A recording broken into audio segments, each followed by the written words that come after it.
Hello అండి, నమస్కారం. సిరి entertainment ఛానల్కి స్వాగతం. నా పేరు రోజా.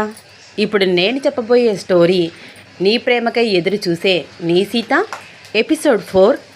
అదేంటి మొన్న అప్లోడ్ చేశారు కదా, మళ్ళీ అప్లోడ్ చేశారు ఏంటి అని అనుకోకండి.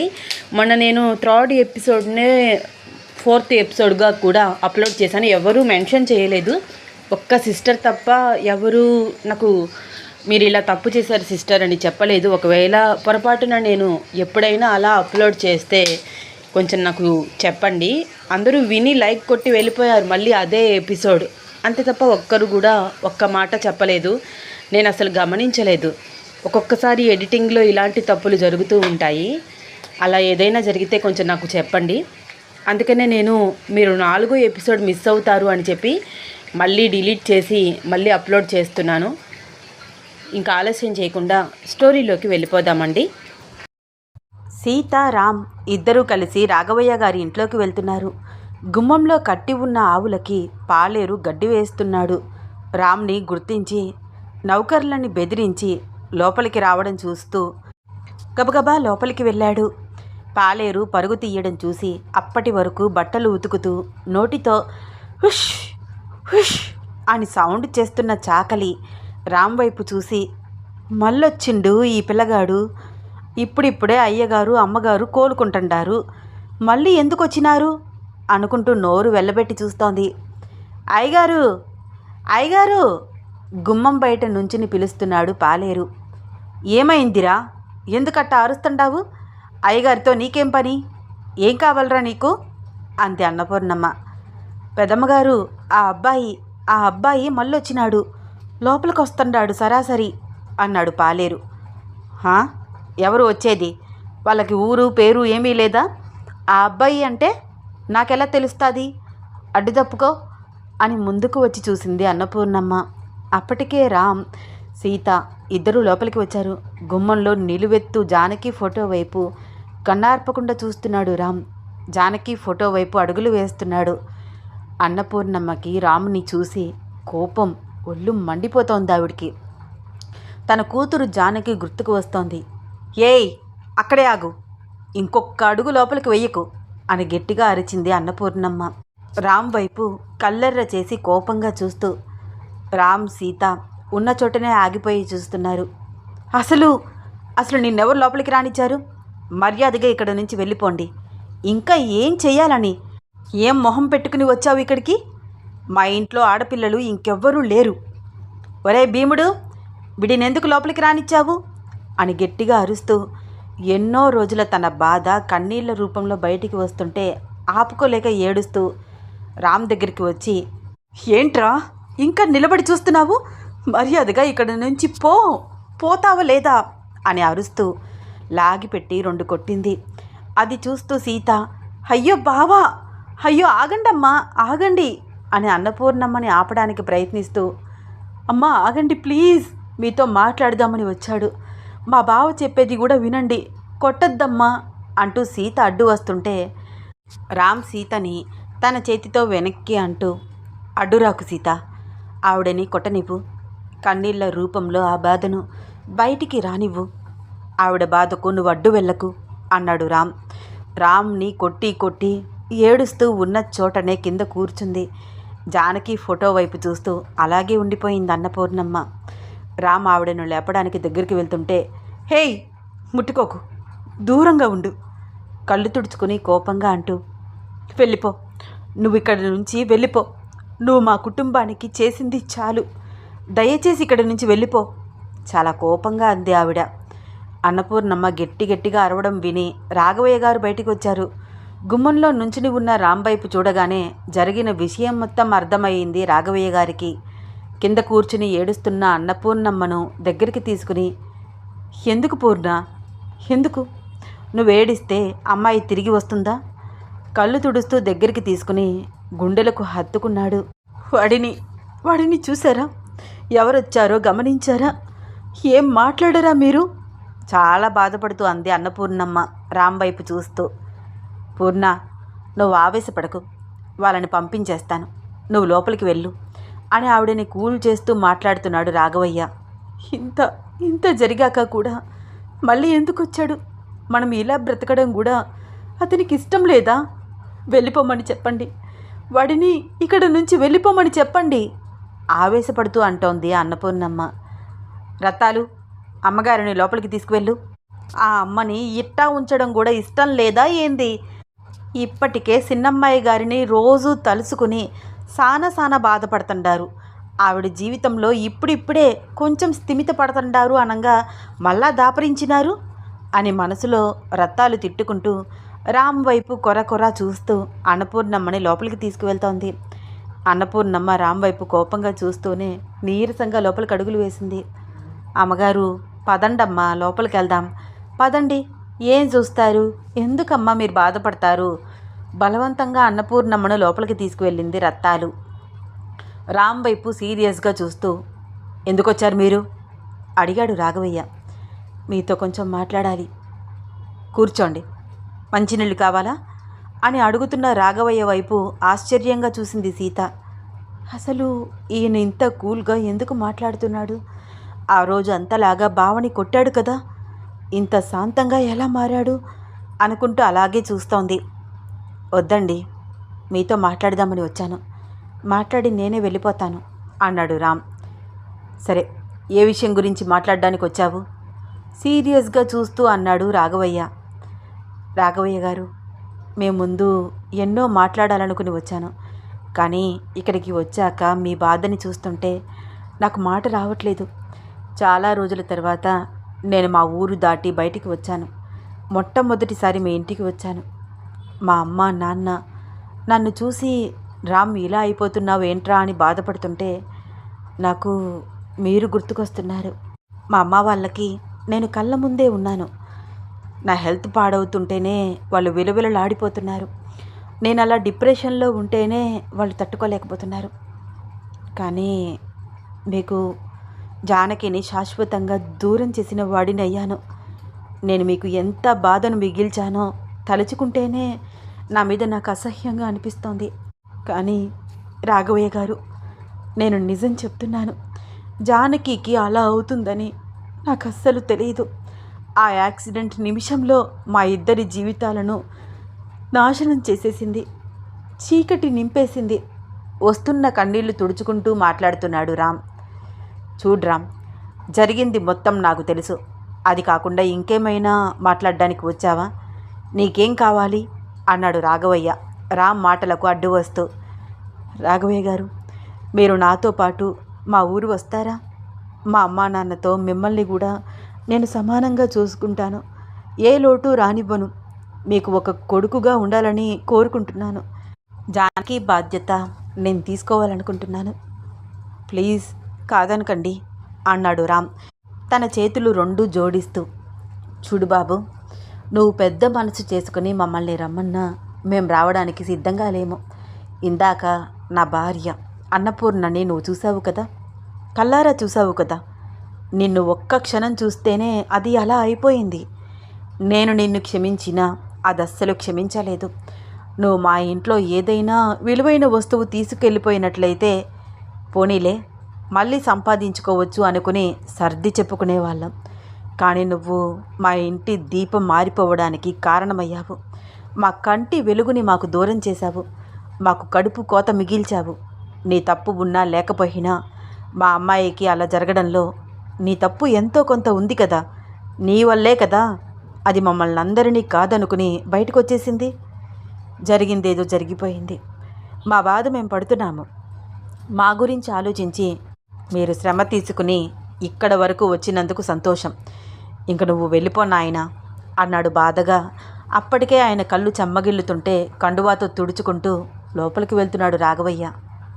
రాఘవయ్య గారు, నాకు మాట్లాడే అవకాశం ఇవ్వండి. ఒకే ఒక్క నిమిషం ఆగండి. ఇప్పటికే జానకి దూరమై క్షణక్షణం చస్తూ బ్రతుకుతున్నాను. పశ్చాత్తాపానికి మించిన శిక్ష ఉండదు అంటారు కదా. మీ బాధ నేను ఎప్పటికీ దూరం చేయలేను. తిరిగి రాని లోకాలకు వెళ్ళిన జానకిని తీసుకురాలేను. కానీ ఇకపై మీకు నేను తోడుగా ఉండగలను. కాదనకండి అన్నాడు రామ్. కోపంగా అన్నపూర్ణమ్మ బయటికి వచ్చింది. వెళ్ళమంటే నీకేమైనా వినిపించట్లేదా? ఎందుకు మా గుమ్మంలో నిలబడి ఇలా విసిగిస్తున్నావు? నీకేం తెలుస్తుంది? కడుపున పుట్టిన బిడ్డ కళ్ళ ముందే కన్ను మూస్తే ఆ బాధ ఎలా ఉంటుందో అనుభవించిన నాకు తెలుసు. కడుపు కొత ఎలా ఉంటుందో. అమ్మా, నాకు తెలుసో తెలియకో నేను మిమ్మల్ని చాలా బాధ పెట్టాను అని రామ్ మాట్లాడుతుంటే అన్నపూర్ణమ్మ మనసులో ఆలోచిస్తోంది. వీడికి మాటలతో చెప్తే అర్థం కాదు. నేను పడ్డ బాధ వాడు అనుభవిస్తే కదా తెలుస్తుంది అని మనసులో అనుకుంటూ గట్టిగా ఊపిరి పీల్చుకుని ఏదో నిర్ణయానికి వచ్చినట్లు కళ్ళు తుడుచుకుని రామ్ ముందుకు వచ్చి నిలబడింది. నిజంగా నువ్వు మా మంచి ఆలోచిస్తున్నావా? మేం సంతోషంగా ఉండాలని అనుకుంటున్నావా? అంది అన్నపూర్ణమ్మ రామ్ కళ్ళల్లోకి సూటిగా చూస్తూ. అవునండి, మిమ్మల్ని నా తల్లిదండ్రుల్లాగా భావిస్తున్నాను. మీరిలా బాధపడుతుంటే తట్టుకోలేకపోతున్నాను. చాలా గిల్ట్గా అనిపిస్తోంది నాకు. ప్లీజ్ నన్ను క్షమించండి అన్నాడు రామ్. ఆహా, అవునా? సరే, అయితే నేను చెప్పినట్లు నువ్వు వింటావా? నేనేం చెప్తే అది చేస్తావా? అంది అన్నపూర్ణమ్మ. పూర్ణ, ఇప్పుడు ఆ పిల్లాడితో నీకేంటి మాటలు? పద లోపలికి ముందు అంటున్నాడు రాఘవయ్య. ఆగండి, మీరాగండి, నన్ను మాట్లాడనివ్వండి. ఇతను ఏదో మాట్లాడుతున్నాడు కదా, ఏదైనా చేస్తాను అని అంటున్నాడు కదా. నిజంగా మనల్ని తల్లిదండ్రుల్లాగా భావిస్తే చెప్పింది చేస్తాడు కదా అంటూ రామ్ వైపు చూసి, చేస్తావు కదా, నేనేం చెప్తే అది చేస్తావు కదా అంది అన్నపూర్ణమ్మ. తప్పకుండా చేస్తానమ్మా కళ్ళు తుడుచుకుంటూ అన్నాడు రామ్. సీత వైపు చూపించి, ఈ అమ్మాయి ఎవరు అడిగింది అన్నపూర్ణమ్మ. నా మరదలు సీత అన్నాడు రామ్. ఓ, ఈ అమ్మాయితోనే కదా మీ పెద్దవాళ్ళు నీ పెళ్లి చేయాలనుకున్నారు? అవును అన్నాడు రామ్. సరే, మరైతే నువ్వు ఈ అమ్మాయిని ఎందుకు పెళ్లి చేసుకోలేదు? సూటిగా చూస్తూ అడిగింది అన్నపూర్ణమ్మ. అమ్మ, మీకు తెలుసు కదా, నేను జానకిని ఇష్టపడ్డాను. తనని మాత్రమే నేను భార్యగా చూడగలను. వేరొకరికి నా మనసులో స్థానం లేదు అన్నాడు రామ్ వస్తున్న కన్నీళ్లు తుడుచుకుంటూ. జానకి అసలు ఇప్పుడు ఈ లోకంలోనే లేదు. తన కోసం నువ్వు ఎంత తప్పించినా తను తిరిగి రాదు. ఒక పిచ్చి నవ్వు నవ్వుతూ అంది అన్నపూర్ణమ్మ. ఆవిడ వైపు బాధగా, చాలా గిల్ట్గా ఫీల్ అవుతూ అలా చూస్తూ ఉండిపోయాడు రామ్. నా మాట విని మీరిద్దరూ పెళ్లి చేసుకోండి అంది అన్నపూర్ణమ్మ స్థిరమైన గొంతుతో. అమ్మా, నేను ఇక్కడికి వచ్చింది మీ గురించి, మీ యోగక్షేమాలు దగ్గర ఉండి చూసుకుంటాను అని చెప్పడం గురించి వచ్చాను. మీరేంటి నా పెళ్లి గురించి మాట్లాడుతున్నారు? అయోమయంగా చూస్తూ అన్నాడు రామ్. చూడు రామ్, క్షణం ముందే నువ్వు నాకు మాట ఇచ్చావు, మీరు ఏం చెప్తే అది చేస్తాను అని. ఇప్పుడు చెప్తున్నాను, నువ్వు విను. నేనేం చెప్తే అది చేస్తానని అన్నావు కదా. ఈ అమ్మాయిని పెళ్లి చేసుకొని తనని చక్కగా చూసుకో, సరేనా అందన్నపూర్ణమ్మ. అమ్మా, మీరేం మాట్లాడుతున్నారో నాకేమీ అర్థం కావట్లేదు. నేను పెళ్లి చేసుకుని సుఖంగా ఉంటే మీకేం సంతోషం కలుగుతుంది? అయోమయంగా చూస్తూ అన్నాడు రామ్. మీ నుంచే నాకు సంతోషం వస్తుంది. నాకు సంతోషం ఎప్పుడైతే వస్తుందో మీకు అప్పుడు బాధ వస్తుంది. నేను అనుభవిస్తున్న బాధ నీకు పరిచయం అవుతుంది, సరేనా? ఆవిడ మాటలు రామ్కి ఒక్కటి కూడా అర్థం కావట్లేదు. అమ్మా, ఏంటి మీరు ఏం మాట్లాడుతున్నారు? ఒక్కటే చెప్తున్నాను, విను రామ్. నిజంగా నువ్వు నన్ను తల్లిగా భావిస్తే నేను చెప్పింది చెయ్యండి. మారు మాట్లాడకుండా ఇక్కడి నుంచి వెళ్ళిపోండి. తనని పెళ్లి చేసుకో, సరేనా అంది అన్నపూర్ణమ్మ. ఏమీ అర్థం కానట్లు అయోమయంగా చూస్తున్నారు రామ్, సీత. ఇంకా ఇక్కడే ఉన్నారే, బయలుదేరండి. ఇంటికి వెళ్ళి మీ పెద్దవాళ్ళతో చెప్పండి.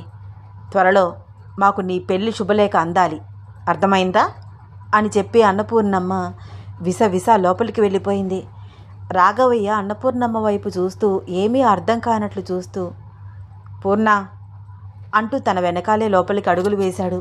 రామ్, సీత ఏమీ అర్థం కాక అయోమయంగా ఒకరిని ఒకరు చూసుకుంటూ ఆ ఇంటి కాంపౌండ్ వాల్ దాటి బయటికి వచ్చారు. బావా, ఆవిడ మెంటల్గా అప్సెట్గా ఉన్నట్లున్నారు.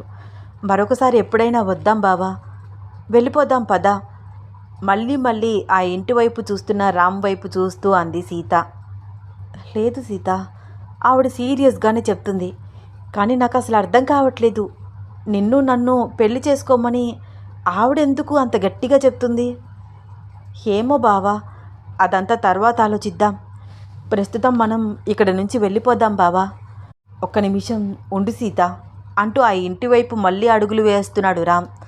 బాబా, మళ్ళీ లోపలికి ఎందుకు వెళ్తున్నావు? సీత కంగారు పడుతూ రామ్ని ఆపడానికి ప్రయత్నిస్తోంది. రాఘవయ్య గారికి అయినా వెళ్తున్నామని ఒక మాట చెప్దాం సీత. బావా, వాళ్ళు మళ్ళీ బయటికి వచ్చి నీతో మాట్లాడతారని అనుకుంటున్నావా?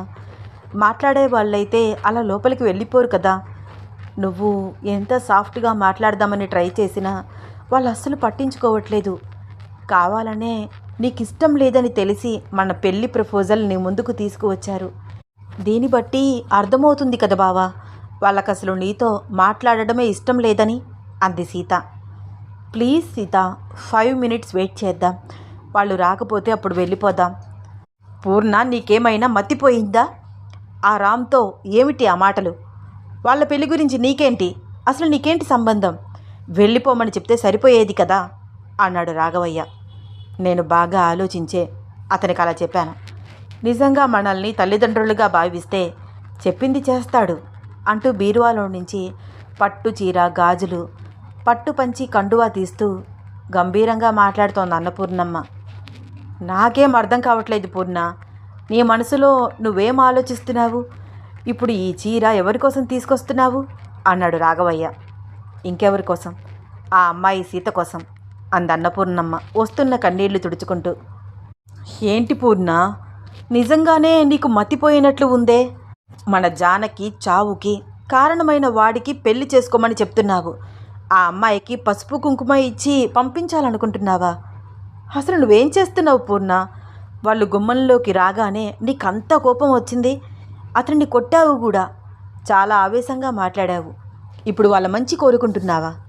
నిజం చెప్పు, నీ మనసులో ఉన్న అసలైన ఆలోచన ఏంటి అడిగాడు రాఘవయ్య. అవును, నిజమే, నేను వాళ్ళ మంచి ఏమీ కోరుకోవట్లేదు. కానీ నేను రాబోయే మంచిని మాత్రం అస్సలు వదిలిపెట్టను అందన్నపూర్ణమ్మ. ఏం మాట్లాడుతున్నావు నువ్వు? సరిగ్గా అర్థమయ్యేటట్లు చెప్పు పూర్ణ. ఇన్ని రోజులు మన జీవితాల్లో వెలుగే లేకుండా పోయింది. జానకి ఎప్పుడైతే మన జీవితాల్లో నుంచి వెళ్ళిపోయిందో అప్పుడే మన జీవితాలు చీకటి అయిపోయాయి. ఎవరి వల్ల మన జీవితాలు ఇలా తయారయ్యాయో వాడి జీవితంలో చీకటి నింపి మన ఇంటి దీపం వెలిగిస్తాను కోపంగా అంది అన్నపూర్ణమ్మ. అంటే నువ్వు ప్రతీకారం తీర్చుకోవాలని అనుకుంటున్నావా? బుద్ధి లేకుండా ప్రవర్తించుకో పూర్ణ. నీ ఉద్దేశం ఏమిటో క్లియర్గా చెప్తావా? కోపంగా అన్నాడు రాఘవయ్య. నాకు బుద్ధి లేదండి, నేను మూర్ఖురాలిని. మీరేమైనా అనుకోండి, నేను ఇలాగే ఉంటాను. ఎంతో అల్లారు ముద్దుగా ప్రాణంగా పెంచుకున్న నా బిడ్డ చనిపోయి నేను కడుపు శోకాన్ని అనుభవిస్తున్నాను. ఆ బాధ వాడికి కూడా తెలిసి రావాలి అందన్నపూర్ణమ్మ. అంటే ఏంటి నీ ఉద్దేశం? సూటిగా చెప్పకుండా ఏమిటి ఈ మాటలు? నీ అసలు ఉద్దేశం ఏమిటి? గట్టిగా నిలదీసి అడిగాడు రాఘవయ్య వెళ్తున్న అన్నపూర్ణమ్మ చేతిని పట్టుకుని. మీకిప్పుడు నిజం చెప్పాలి, అంతే కదా? అవును, చెప్పు. వాళ్ళకి పుట్టే మొదటి సంతానం వాళ్ళ నుంచి దూరం కావాలి అంది అన్నపూర్ణమ్మ ఉక్రోషంగా ఎర్రబడ్డ కళ్ళతో. నీకేమైనా పిచ్చా? వాడు చేసిన తప్పుకి తల్లి బిడ్డల్ని వేరు చేయాలనుకుంటున్నావా? అయినా అసలు వాళ్ళకి ఇంకా పెళ్లి కాలేదు. వాళ్లకు పుట్టే పిల్లల గురించి ఆలోచిస్తున్నావా? మతిస్థిమితం లేదా నీకు అన్నాడు రాఘవయ్య. పెళ్ళి నేను జరిపిస్తాను, జరిగేలాగా నేను చూస్తాను. మీరింకా మాట్లాడకండి కోపంగా అంది అన్నపూర్ణమ్మ. పూర్ణ, నిజంగానే వాళ్ళకి పెళ్ళయ్యి సంతానం కలిగితే నువ్వేం చేయాలనుకుంటున్నావు? ఆ పసిపిల్లాడి ప్రాణం తీయాలని అనుకుంటున్నావా? ఇంత దారుణంగా నువ్వు ఆలోచిస్తున్నావా? నమ్మలేకపోతున్నాను పూర్ణ. కళ్ళల్లోకి సూటిగా చూస్తూ అడుగుతున్నాడు రాఘవయ్య కోపంగా, కళ్ళు ఎర్ర చేసి మాట్లాడుతూ భార్యని ఆపడానికి ప్రయత్నిస్తూ. మీరేం మాట్లాడుతున్నారు? ఇన్నేళ్ల దాంపత్య జీవితంలో మీకు నేను ఇంతే అర్థమయ్యానా? ప్రాణాలు తీసేదానిలా కనిపిస్తున్నానా? అలాంటి దాన్ని అయితే ఇన్ని రోజులు వాడు ఎలా బ్రతికి ఉంటాడు? నా కళ్ళ ముందుకు వచ్చి మళ్ళీ ఎలా ప్రాణాలతో తిరిగి ఇంటికి వెళ్తాడు? కేవలం నేను వాడి బిడ్డని మాత్రమే కోరుకుంటున్నాను.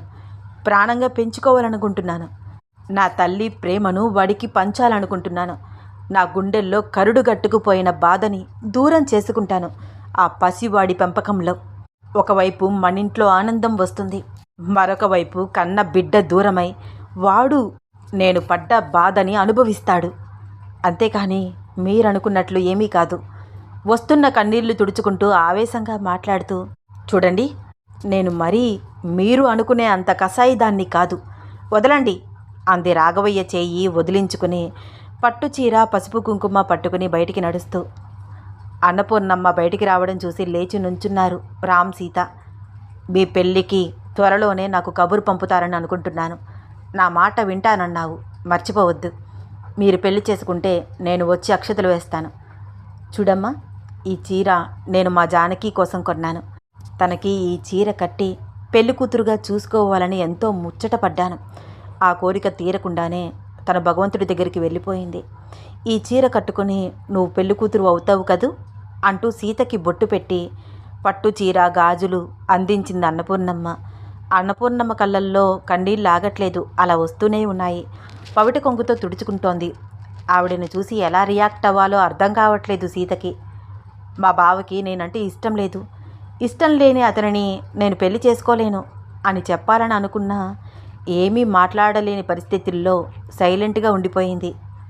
చూడు రామ్, ఈ బట్టలు నాకు కాబోయే అల్లుడు కోసం, అదే జానకి జీవితంలో ఎవరు వస్తే వాళ్ళకి అనుకుని ఎంతో ఇష్టపడి కొన్నాను. ఇవి నీకు ఇస్తున్నాను, పెళ్లి రోజు కట్టుకుంటావు కదూ అంటూ చాలా ఎమోషనల్ అవుతూ రామ్కి బట్టలు ఇచ్చింది అన్నపూర్ణమ్మ. ఆవిడలా కన్నీళ్లు పెట్టుకుంటే కాదనలేకపోయాడు రామ్. బట్టలు తీసుకుని సైలెంట్గా ఉండిపోయాడు. మీరిద్దరూ నా చేతి మీద బట్టలు అందుకున్నారు అంటే నేను చెప్పిన దానికి మీకు ఏ అభ్యంతరం లేదని నేను భావిస్తున్నాను. సంతోషం, ఇంక వెళ్ళిరండి అంది అన్నపూర్ణమ్మ. అమ్మా కానీ అని రామ్ ఏదో మాట్లాడబోతుంటే, చూడబ్బాయి, నువ్వు నన్ను తల్లిలాగా భావిస్తున్నాను అన్నావు. అది అబద్ధం కాకపోతే, అదే నిజమైతే సైలెంట్గా ఇక్కడి నుంచి వెళ్ళిపో. నేను చెప్పినట్లు చెయ్యి. మీ పెద్దవాళ్ళతో మాట్లాడి మీ శుభలేఖ మా ఇంటికి పంపించు. మీ పెళ్లి కబురు కోసం ఎదురు చూస్తూ ఉంటాను. ఇంక వెళ్ళిరండి మరొకసారి అంది అన్నపూర్ణమ్మ. ఇద్దరూ ఇంకా ఏమీ మాట్లాడేది లేక తిరిగి మళ్ళీ కార్ దగ్గరికి వచ్చారు. ఈ స్టోరీలో నెక్స్ట్ ఏం అవుతుంది తెలుసుకోవాలని అనుకుంటున్నారా? అయితే వచ్చే ఎపిసోడ్ కోసం వెయిట్ చేస్తూ ఉండండి. ఈ స్టోరీ మీకు నచ్చితే తప్పకుండా లైక్ చేయండి, షేర్ చేయండి, సబ్స్క్రైబ్ చేసి నన్ను ఎంకరేజ్ చేయండి. అలాగే మీ అమూల్యమైన అభిప్రాయాన్ని కమెంట్ ద్వారా తెలియజేయండి. సరేనా? ఉంటానండి. ధన్యవాదాలు.